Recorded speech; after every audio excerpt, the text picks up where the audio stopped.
All right. Welcome to the deep dive where we, take those sources that you've all shared and really try to get to the bottom of what really matters to you. Yeah. And today we are diving into some excerpts from Maybe You Should Talk to Someone. Okay.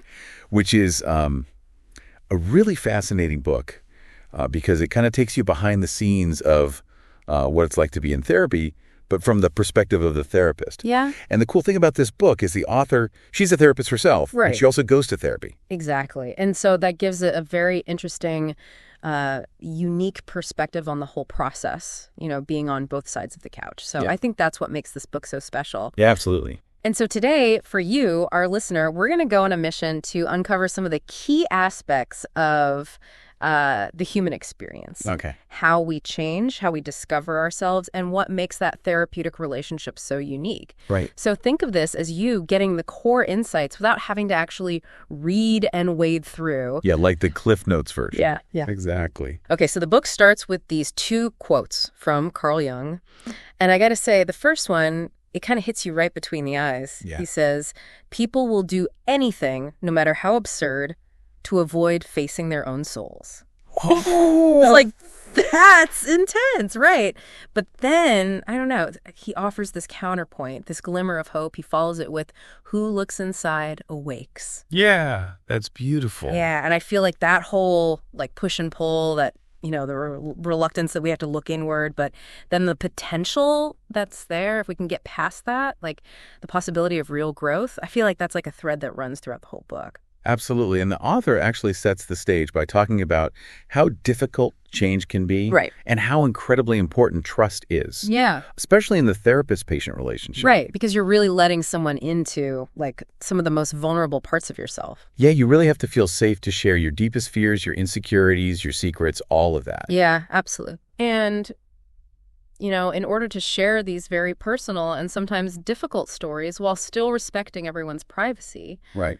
the author mentions that she's taken a lot of care to disguise the identities of the people she's writing about. Yeah. She even combines some experiences, from different patients. Right.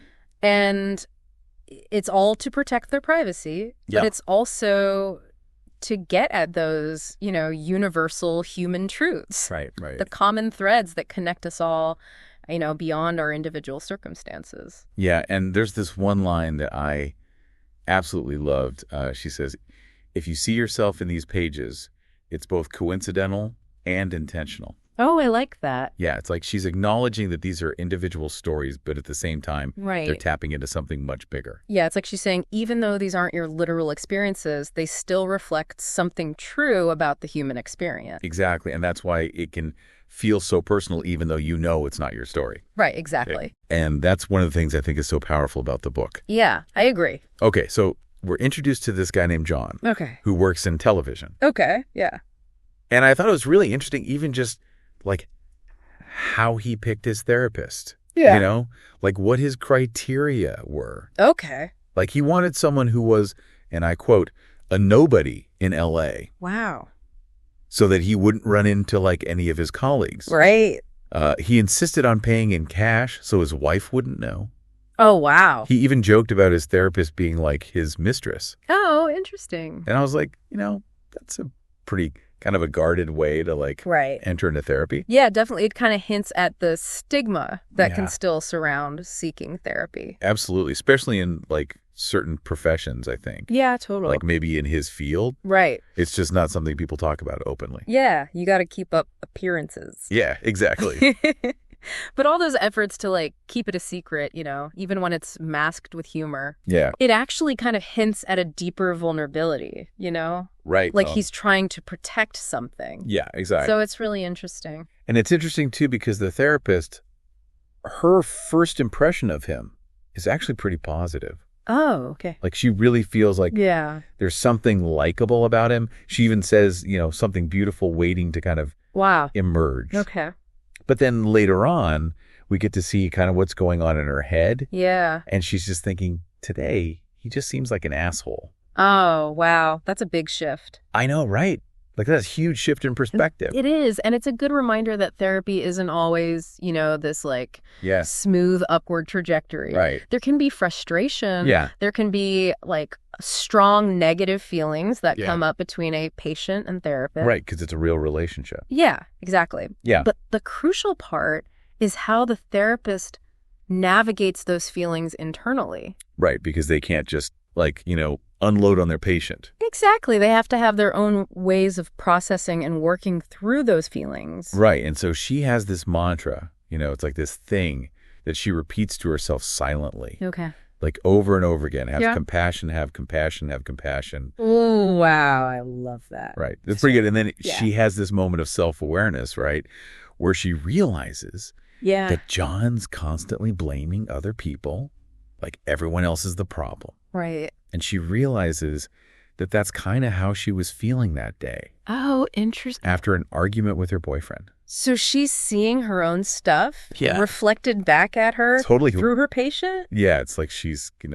of realizing like, oh, maybe I'm not so different from this guy. Yeah, that's a really key insight. And I think it speaks to the fact that therapists, they aren't immune to their own struggles, their own issues, their own demons, as the book calls them. And the author actually mentions that a lot of therapists go to therapy themselves at some point. Yeah, I think that makes a lot of sense. It does. Yeah. It's partly to process like the emotional weight of their work. Right, because they're dealing with like really heavy stuff all the time. Yeah, exactly. But it's also because life throws things at everyone, right. Therapists included. So therapy can offer that really valuable space to deal with those, inner conflicts, regardless of your profession. Yeah.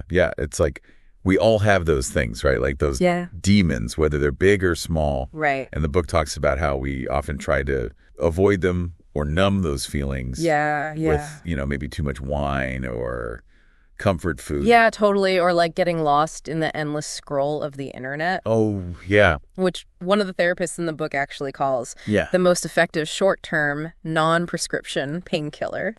It's so true, though. It is. Like, I know I do that. Yeah, me too. When I'm, like, feeling uncomfortable. Totally. It's like our go-to distraction. It is. But, I think recognizing your own common distractions can be a really helpful first step. Right. To actually understanding what you might be trying to avoid. Yeah. What are those feelings that you're trying to not feel? Exactly. Because once you're aware of those distractions, you can start to pay attention to what comes up when you resist them. Right. It makes you kind of wonder, like, okay, what am I actually avoiding here? Yeah, exactly. Okay, so then the book, it shifts gears a little bit, and we start to hear about what's going on in the therapist's own life. Okay. And she's going through something pretty major. Okay. Her boyfriend, who's a lawyer, wants to break up with her. Oh, wow. And his reason is that he realizes that he wants the freedom of, either being single or being with someone who doesn't have kids. Okay. And, of course, she has a young child. Right. And he admits that when they first got together, he thought that he could adjust. But then, after 2 years together, and as they're about to move in together, oh, wow, he realizes that freedom is just too important to him. Okay. And it's interesting, because it really shows that therapists are just as human as anyone else. Right. They have their own relationships and their baggage. Exactly. They're not immune to heartbreak. No, not at all. Or difficult decisions. And the fact that, her boyfriend was struggling with this for so long. Right. And he was hesitant to tell her because he didn't want to be a jerk. It just makes the whole situation even more painful. Yeah, it does. It kind of highlights how avoiding difficult conversations can sometimes make things worse in the long run. Yeah, totally. And then there's this really raw quote from their breakup conversation. You've made yourself into the world's biggest jerk. Oh, ouch. I know, right? And then she realizes that, some of his earlier silence when they were still together was actually him trying to bring this up. Oh, wow. But he just couldn't find the words. Oh, so it was like this missed opportunity for communication. Yeah, exactly. It's this very human moment of miscommunication and hurt feelings. Right. And it all kind of boils down to her own presenting problem, as they say in therapy, like the thing that she's struggling with. And for her, it's this. A child and a partner wanting freedom feel mutually exclusive to her. Right. And it's like, I don't know, it just makes you realize that anyone can feel stuck, Absolutely. overwhelmed. Yeah. Like, it doesn't matter what you do for a living, Right. even if you're the one helping other people. Exactly. We all have our own challenges, and sometimes those challenges can feel really impossible to overcome. Yeah, absolutely. So it's a very relatable experience. It is. Even if the specific details are different. Totally. And then she talks about, some of the common misconceptions people have about therapy. Oh, yeah. Like, the, should I lie down on the couch? Right. Or the, are you analyzing my every move right now? kind of questions. Yeah, like you're reading their mind or something. Totally. And it's funny, like she shares her internal reactions to these kinds of questions. Okay. And they're actually pretty funny. Oh, okay. Yeah, she's got a good sense of humor. Okay.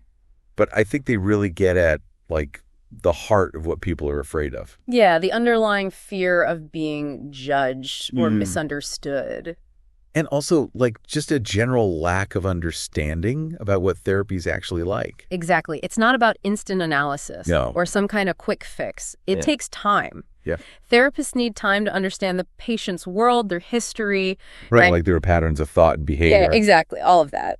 And she talks about this idea of working in the here and now. Okay. With her patient, John. Yeah. So instead of just focusing on the stories he's telling about, the people in his TV world, she starts to pay attention to what he's actually doing in this session. Okay. Like he's constantly checking his phone, ignoring texts. Yeah. And the idea is that how he's behaving in that room might actually be like a microcosm of how he interacts with the world outside of therapy. That's really interesting. Yeah. And it's not even just about the phone, right? Right. It's about how we all might have certain habits or reactions in the moment that actually reflect bigger patterns in our lives. Right, like those little tells. Exactly. Give away something bigger. Yeah, and it makes you wonder, have you ever noticed yourself doing something in one situation? Totally. That feels oddly familiar to how you act in another situation. Yes, absolutely. All the time. That seems totally unrelated. Yeah, and you're like, wait a minute, why am I doing the same thing here? Yeah, exactly. It's like those patterns repeat themselves. They do, yeah. Across different areas of our lives. Yeah. And so that's what she's trying to get at with John. Like, maybe this behavior with his phone is actually telling us something bigger about how he interacts with people. Yeah, and she also talks about her hunch about why he might have left therapy after only 3 sessions. Okay. Yeah. And she's wondering, maybe he felt pushed too quickly. Right. Or maybe he felt like he wasn't being rescued from his problems. Yeah, that makes sense. And it's interesting because it highlights the fact that, as a therapist, you only get these little snapshots of someone's life. Yeah, you're only seeing them for an hour a week. Right, and usually when things aren't going well. Exactly. They're not coming in to celebrate their successes. Right. They're coming in when they're struggling. Yeah, so you have to kind of piece together the bigger picture. Yeah, it's like being a detective in a way. It is, Trying to figure out what's really going on beneath the surface. Totally. And then she talks about how therapy has changed over time. It's not like it used to be. Oh, right. Like back in Freud's day, the therapist was supposed to be this blank mirror. Yeah, reflecting nothing back. Right. But now therapists will sometimes use what's called self-disclosure. Okay. And that can be, as simple as acknowledging that they've seen the same TV show the patient's talking about. Right. Or that they've had a similar experience. Yeah, it's about creating a more human connection. Right. Rather than this kind of distant, detached dynamic. Yeah. But she also talks about how it's a really tricky thing to navigate. Oh, I bet. Like what to share and when to share it. Yeah, because you don't want to make it about you. Right. You don't want to take the focus away from the patient. Exactly. So you give this funny example of like, a patient's talking about The Bachelor. Right. And the therapist is like, do I admit that I watch it too? Yeah. Or do I pretend I have no idea what they're talking about and risk like getting caught out on some detail? Yeah, that's funny. It is. But it's a real dilemma. It is. And then she talks about like the awkwardness of recommending your own therapist to a friend. Oh, yeah. Because then it's like, you don't know what your therapist knows about your friend. Right. And vice versa because of confidentiality. Yeah, that gets really complicated. Yeah, so it's this weird, triangle of information. It is. It's like you're suddenly in this web of relationships. You are. And it's like, the rules are different. Yeah, the boundaries are blurred. Totally. And it just kind of highlights how important those boundaries are. Absolutely. Like the therapy relationship is different. Yeah, it's a very specific kind of relationship. Yeah, and it needs those boundaries to function properly. Right, to create that safe space. Exactly. And then we get to see what it's like for her to be a patient. Mm-hmm. Okay. So we're introduced to her therapist, Wendell. Okay. And she describes his waiting room. And it sounds so interesting. It's like stepping back in time. Oh, wow. Like she talks about doilies and fake flowers everywhere. That's quite a visual. I know. And it just makes you wonder, like, Great. okay, what is Wendell like? What's his approach to therapy? Yeah, the environment can definitely tell you something about the therapist. Totally, totally. And then she starts talking about her breakup. Okay. And initially, she's putting all the blame on her ex-boyfriend. Right. But then Wendell very gently kind of guides her to look at her own role in the situation. Okay. Like he asks her, why are you so surprised that your boyfriend doesn't want a child in the house, given his history and how long you've been together? That's a good question. Yeah, and it's a good reminder that even therapists can have blind spots, Oh, yeah, absolutely. Like when it comes to our own lives, it can be really hard to see things clearly. Totally. We all have our own biases and defense mechanisms that can get in the way. Right, and that's one of the things that therapy can help us with, right? Like to start to identify those patterns. Exactly, to become more aware of our own stuff. Yeah. So that we can start to make different choices. Exactly. And then she talks about this experience she had shadowing doctors in the ER. Okay. And it becomes this kind of turning point for her. Okay. She starts to feel like something real and big and meaningful is happening there. Oh, wow. Compared to her work in television. Oh, interesting. Yeah, and one of the doctors even suggests that she could still go to medical school. Oh, wow. So it's like this, reawakening of something inside of her. Yeah, like a yearning for a different kind of purpose. Totally. And I think a lot of people can relate to that, that feeling of wanting to do something that feels more aligned with your values. Absolutely. And it's interesting because it's not always like a straight path to figuring that out. Yeah, it can take a lot of twists and turns. It does. And unexpected experiences. Yeah, totally. To kind of figure out what that path looks like for you. And then we meet Julie, a patient who's dealing with a terminal illness. Okay. And her attitude is so inspiring. Okay. She basically just wants to live as fully as possible in the time she has left. That's amazing. And she even asks her therapist to call her out if she starts to go overboard, with her newfound sense of urgency. Wow. That's powerful. Yeah, it is. And I think it just highlights, the fact that when you're faced with your own mortality, it can really shift your perspective. Absolutely. It can make you reevaluate your priorities. Totally. And what's truly important to you. And then going back to the therapist's own journey, she briefly considers going back to medical school. Okay. But ultimately, she finds her calling in writing. Okay, yeah. And it seems like, those experiences in the ER and her own therapy, they kind of helped her find that direction. That's really cool. Yeah. And it just goes to show that our paths can be really unpredictable. Yeah, you never know what experiences are going to lead you to your true calling. Absolutely. It's a process of discovery. It is. It is. And being open to those unexpected turns. Totally. And then we go back to John, and she's talking about how he really resists talking about his childhood. Oh, yeah. And she points out that this is really common. Okay. Like a lot of people in therapy, they're really hesitant to go back to those early experiences. Right. It can be painful. Yeah. Why do you think that is? Like, why is childhood often such a sensitive topic? Well, I think it's because our childhood experiences really lay the foundation for how we see the world. Right. How we relate to others, and how we see ourselves. Totally. And so going back to those early experiences can be really triggering. Yeah. Because it might involve confronting, past hurts. Right. Unmet needs. Yeah. Difficult family dynamics. Right. And so resistance is a natural part of that process. Right, because it's scary. Yeah, it can feel really vulnerable to revisit those times. Totally. And then she talks about how men, especially, often feel pressure to maintain this, emotional appearance. Right, to be strong and stoic. Yeah, and that therapy might be the first place where they feel safe enough to actually share how they're really feeling. That makes sense. Yeah. And it's really important to acknowledge that, there are these different expectations based on men and women. Absolutely. When it comes to emotions. Right. Like men are often told to suck it up and not cry. Right. Exactly. And women are, often stereotyped as being overly emotional. Yeah, it's a double standard.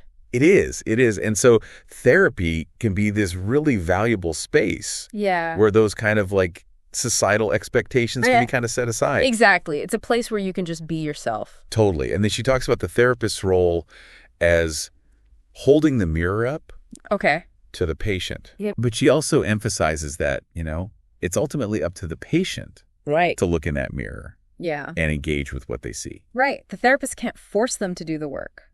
Exactly. They can just create the conditions. Yeah. Provide the tools. Yeah. And the support. And then there's this line that really stuck with me. She says, "We marry our unfinished business." Oh, wow. That's interesting. I know, right? Can you unpack that a bit? Yeah. So what that means is that we often unconsciously seek out partners Yeah. who in some way mirror or trigger unresolved issues from our past. Oh, wow. And it's not a conscious choice, right? It's more like an unconscious drive Right. to try and resolve those unfinished emotional experiences. Yeah, yeah. But within the context of a new relationship. Right. So it's like we're trying to fix the past Yeah. by recreating it in the present. Yeah, but with a different person. Like hoping that Yeah, hoping that this time. it'll turn out differently. Yeah, exactly. And she tells this story about one of her patients, Keisha, Okay. who runs into her cheating ex-boyfriend Oh, no. while she's with her therapist. Oh, wow. That's awkward. I know, right? And of course, the therapist is aware of the whole dynamic, Right. the history there. Yeah. But Keisha, in that moment, Mm-hmm. she's not fully grasping it. Right. And it's kind of a funny, Yeah. but also kind of poignant example Yeah, it is. of how, the therapist has this broader perspective. Right. They can see things that the patient might not be able to see in that moment. Totally. But- And then she talks about the purpose of silence in therapy Okay. and how it's not just about, an awkward pause, Right. but it's about creating space Yeah. for emotions to kind of surface, Right. for the chatter in our minds to quiet down Yeah. so that something more meaningful can emerge. That makes sense. Yeah, she even describes spending an entire session with Wendell just crying. Wow. And it's like, sometimes that's what needs to happen. Yeah, sometimes you just need to let it all out. Yeah. And then John surprises her by asking this question. What was it like for you to see me? Oh, wow. And she says that nobody had ever asked her that before. That's interesting. Yeah, and it's such a vulnerable question, and it feels like a turning point in their relationship. Yeah, it does. Like, why do you think that question is so significant? Well, I think it shows that John is starting to see her as a person, Yeah. not just as his therapist. Right. He's recognizing that she has her own experiences, Yeah. her own thoughts and feelings, and Yeah. he's curious about them. Yeah, and it's like he's acknowledging the impact that he has on her. Exactly. Yeah. And that's a really important step in the therapeutic process. Totally. And then she talks about this concept called repetition compulsion, Okay. which is this unconscious pull we have Yeah. towards people who share characteristics of past hurts. Right. So it's like we're drawn to people who remind us of Yeah. people who have hurt us in the past. Yeah, and it's not like we consciously want to be hurt again, but it's like maybe our unconscious is trying to work through something. Yeah, it's like we're trying to master Yeah. a situation that we didn't master in the past. Yeah, like hoping for a different outcome. Right. But the problem is that often we end up repeating the same patterns Yeah. and getting hurt again. Yeah, it's a vicious cycle. It is, but becoming aware of it is the first step to breaking free. Right, right. It's like once you see it, Yeah, you can start to make different choices. exactly. And then as therapy progresses, the author talks about how she started recommending termination sessions to her patients Okay. before they actually end therapy. Okay. And this is basically to encourage a more thoughtful decision Right. rather than just like an impulsive one driven by discomfort. Yeah, because sometimes people want to quit therapy when it gets hard, Right. but that's often when the real work is just beginning. Totally. Mhm. And so she wants to make sure that people are ending therapy.